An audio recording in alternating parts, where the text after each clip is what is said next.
Hello friends, CKD stock market news channel में आपका स्वागत करता हूं।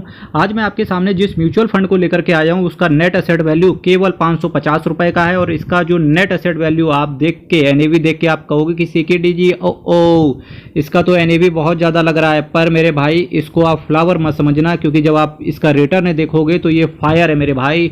इसका रिटर्न देखिए एक साल में 13.38% का CAGR। ये कहोगे इसमें कौन सी बड़ी बात है यार सीकेडी जी, ये बताओ। इतना तो ये समझ लो इंडेक्स फंड में डाल के मैं निकाल लूंगा इतना तो। अब आओ 3 साल में 34.31% का CAGR, 5 साल में बात करेंगे मेरे भाई 23.93% का CAGR, मैक्सिमम देखो 20.70% के CAGR के हिसाब से इस म्यूचुअल फंड ने रिटर्न बना के दिया। और ये एक मल्टी कैप कैटेगरी का म्यूचुअल फंड है, तो डेफिनेटली जिनका इन्वेस्टमेंट होराइजन 4 से 6 साल के बीच में ही है तो उनको, ऐसे लोगों को मल्टी कैप कैटेगरी के म्यूचुअल फंड से सेलेक्ट करने चाहिए शॉर्ट टर्म वालों को। मेरे भाई अगर मैं जबकि आपके सामने बात करके चल रहा हूं तो ये म्यूचुअल फंड अपने इन्वेस्टर्स को 10 साल दे चुका है और मल्टी कैप कैटेगरी में इसको टॉप पर रेटिंग मिली हुई है। संजीव शर्मा, वासव सहगल, अंकित पांडे साहब आपके पैसे को मैनेज करके चल रहे हैं, यानी कि ये बंदे इस फंड को मैनेज कर रहे हैं। चूंकि इनका नाम क्या हो सकता है, फंड मैनेजर के नाम से आप इन्हें पुकार सकते हो।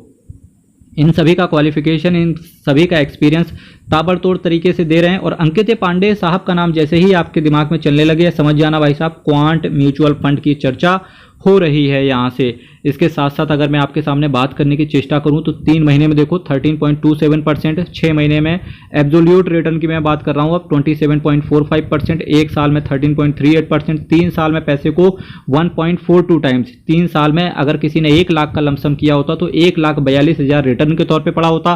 5 साल में 1 लाख का 1,92,000 बना दिया और 10 साल में 1 लाख का 7,97,000 रिटर्न के तौर पर इन्होंने बना दिया। मल्टी कैप कैटेगरी में भाई साहब इस फंड ने झंडे गाड़ रखे हैं और रिस्क आपका वेरी हाई रहता है, क्योंकि आपका पैसा शेयर मार्केट में लगता है जिसे फंड मैनेजर के माध्यम से लगाया जाता है।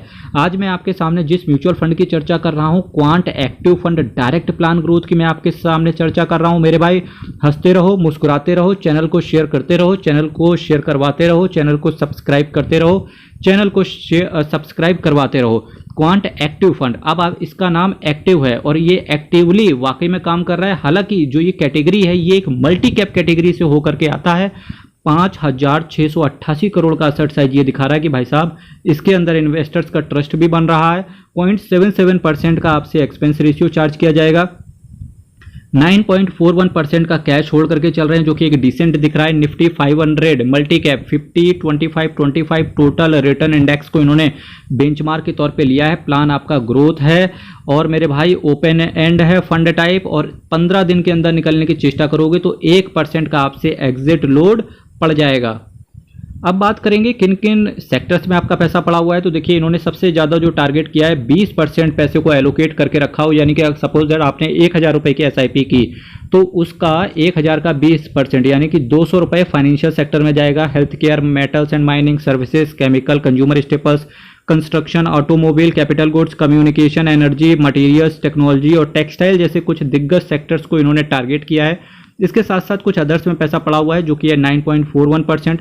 HDFC bank, state bank of India, Jio financial services, Aurobindo pharma, reserve bank of India के कुछ बॉन्ड्स वगैरह हैं, Linde India, Piramal enterprise, PEL के नाम से आप इसे जानते हो, Jindal steel and power, Bikaji foods international. Bikaji का तो न्यूली लिस्टेड कंपनी है भाई साहब, अभी कुछ ही महीने पहले ये लिस्ट हुई है। हालांकि जो इसका लिस्टिंग डे से पहले IPO का जब प्राइस आया था तो कुछ खास देखने को नहीं मिला, पर भाई साहब लिस्ट होने के बाद इसने धमाका मचा दिया और तगड़ा रिटर्न इन्वेस्टर्स को बना के भी दिया। Punjab National Bank, HFCL, Escorts, Kubota, LTI बाइंट्री, Tata Steel, IRB infrastructure, Crisil Limited, Aegis Logistics, TV18 broadcast, Reliance Industries, DLF, UltraTech Cement, Anupam Rasayan, Union Bank of India, Fortis Health Care, Capri Global, TD Power Systems Limited, Delta Corporation, Graphite India, Tata Coffee, Strides Pharma, Hindustan Copper, Macrotech Developer, Adani Enterprise. Adani का भाई साहब इन्होंने stake ले रखा है। अडानी वो भी कहाँ पे, अडानी एंटरप्राइज के अंदर। तो ये सारी चीज़ें दिखाता है कि भाई साहब फंड मैनेजर, भाई साहब मैं सही बताऊँ, म्यूचुअल फंड हाउस जो होता है ना वो केवल देखता है पैसे को, जहाँ से पैसा वो निकाल सकता है, फिर चाहे वो कोई भी हो वहाँ से वो पैसा लेकर के आ जाता है। और जब इन्वेस्टर क्या होता है, एक इन्वेस्टर ना शेयर्स को इस वजह से देखता है कि भाई साहब ये तो अनएथिकल है, यहाँ से पैसा नहीं मिलेगा। तो ये सारी चीज़ें उसके अंदर अप्स एंड डाउन, क्योंकि एथिकल और अनएथिकल ये लॉ एंड ऑर्डर का काम है, ये उसको संभालने दो, खुद से चौधरी ना बने। मेरा यही मानना है और बिल्कुल सिंपल है, क्योंकि एक कमेंट आया था मेरे पास कि भाई साहब मोतीलाल ओसवाल ने जोमेटो के अंदर पैसा लगा रखा है, ठीक है। अब वो कह रहा था नहीं यार मोतीलाल ओसवाल मिट क्या बेकार है, क्योंकि इसका तो पैसा जोमेटो में पड़ा हुआ है। मेरे भाई मैं आपको बताता हूँ डिसेंटली, देखिए आपका पैसा जहां बने आप वहां पर जाओ, ठीक है। क्योंकि मैं सही बताऊं, मैंने जोमेटो से 2 बार बेच के पैसा कमाया है। 97 में खरीद के 122 पे जोमेटो को बेच चुका हूं, 48 से खरीदा था, 97 पे वापस से बेच दिया था। भाई साहब पैसा निकालना आना चाहिए, और ये सबसे अच्छी चीज कौन करता है, ये फंड मैनेजर ही एक अच्छे से कर सकता है, क्योंकि उसका 24 घंटे काम होता है पैसे को मैनेज करना। इसी वजह से बोलते हैं कि अगर आप स्टॉक मार्केट में इन्वेस्ट करते हो, अगर आपका टारगेट चाहे 1 करोड़ हो, चाहे 5 करोड़ हो, चाहे 100 करोड़ हो, आप म्यूचुअल फंड्स के माध्यम से भी अचीव कर सकते हो, और आप इंडिविजुअल स्टॉक्स में खुद से इन्वेस्ट करोगे तो भी कर सकते हो।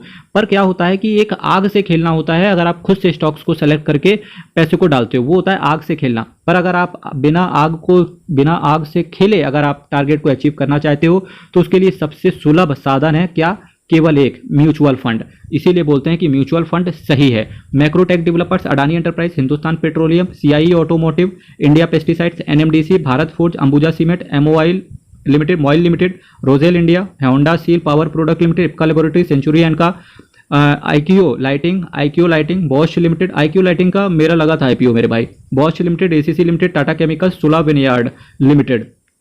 सुला विनयार्ड का तो मैंने आईपीओ लगाया नहीं था because of the balance sheet, पर उसके बाद जो तगड़ा रिटर्न इन्होंने बना के दिया वो देखते ही बन रहा है। Quant mutual fund asset management company के बारे में बात करें तो 33,021 करोड़ का इसका असेट अंडर मैनेजमेंट है, और ये 63 स्कीम्स के साथ आते हैं।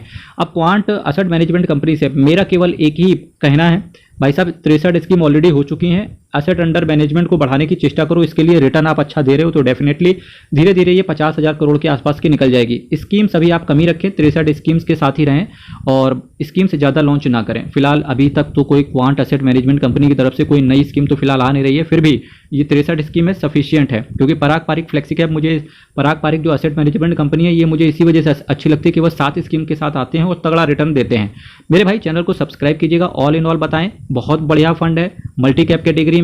केवल उन्हीं बंदों को इन्वेस्ट करना चाहिए जिनका इन्वेस्टमेंट होराइजन 4 से 6 साल के बीच में, यानी कि शॉर्ट टर्म में अगर आप इन्वेस्ट करना चाहते हो तो मल्टी कैप कैटेगरी बेस्ट रहती है। और आज की डेट पे अगर आप म्यूचुअल फंड में हो तो एक क्वांट का फंड आपके पास होना ही चाहिए। कौन से क्वांट के फंड को सेलेक्ट करें, तो इसके लिए मैंने 2 वीडियो बना दी हैं, तो एक वीडियो को मैं डिस्क्रिप्शन बॉक्स में डलवा देता हूं, आप वीडियो को देखिएगा। आप अपनी हेल्थ का ख्याल रखें। हर हर महादेव, अयप्पा शरणम, हरि शरणम। इन्वेस्टमेंट करते रहो। बहुत बहुत धन्यवाद।